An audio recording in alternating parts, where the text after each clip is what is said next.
halkani waa dalka Mareykanka. Markaad dhex mushaaxayso wadooyinka waaweyn, waxa indhahaagu ay qabanayaan dad burburan oo ka duwan dadka kale ee dunida ku nool. Dad wada dheragsan oo miisaankoodu uu xadka dhaafay ayay ishaadu ay qaban kartaa marka aad joogto halkani. Maxay dadka Mareykanka ku nool uga burburan yihiin dadyooga kale ee caalamka? Waa su'aasha isweydiinta mudan. Mareykanka waxa uu ka mid yahay dalalka sida ba'an ula dagaalamaya buurnida ama cayilka. Waa wadamada safka hore uga jira liiska dalalka ugu cayilka badan dadkoogu. 5 qof ee meel wada joogta ugu yaraan 3 qof ayaa buuran ama overweight ah, sida ay sheegayso warbixin ay soo saartay hay'adda caafimaadka ee Mareykanka. Waxa ay sheegtay in guri kasta laga heli karo qof ama 2 ka mid ah dadka buurnida la xanuunsan. Sida caadiga ah, dadka Mareykanka ku nool waxay la qabsadeen cayilka, laakiin dawladda Mareykanka waxay ku tilmaamtay in uu yahay cudur halis ah.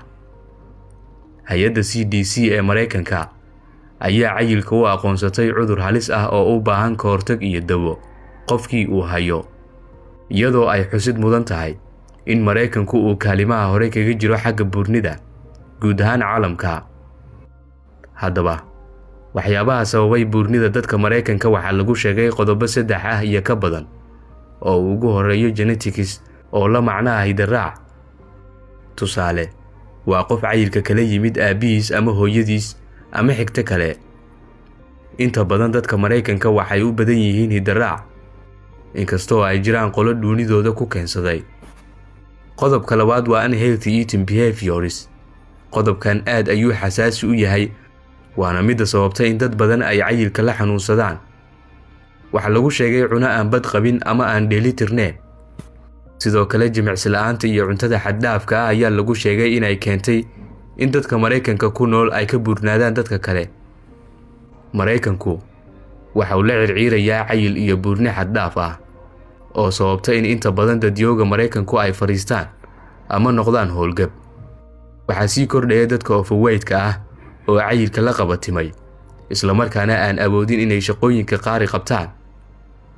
Si kastaba, dawladda Mareykanka waxay sheegtay in loo baahan yahay in laga warqabo miisaanka dadka si looga hortago cudurro iyo fadhiidnimo. Waxay sheegtay in looga hortagi karo sababaha keenay cagsigooda oo ah in jimicsi la sameeyo, cuntada la miisaamo, isla markaana cuno bad qabta la cuno. Guud ahaan caalamka waxaa kordhay miisaanka dadka ku nool dunida. Haddii loo fiiriyo 30 sano ka hor, waa labalaabka tiradii uu joogay cayilku 1990kii. Qaaradda Ameerika ayaa hogaaminaysa kobaca ku yimid miisaanka dadka caalamka ku nool. Waxaa ugu liidata Afrika oo ugu dhuudhuuban caalamka marka lagu qiimeeyo tirakoobkaasi. Hay'adda CDC ee Mareykanka ee buurnida ku tilmaamtay in ay cudur tahay, waxay sheegtay in haddii qofku uu doonayo inuu ogaado haddii uu cayil qabo ama buuran yahay, in kaliya uu u baahan yahay in miisaankiisa iyo dhererkiisa uu isku dheelitiro, isla markaana uu halkaasi ka ogaan karo miisaanka saxda ah ee ku habboon. Haddaba, adigu miisaankaagu waa imisa? Aragtidaadana hoos nagula wadaag muuqaalkana laag saar oo sii sheer garee.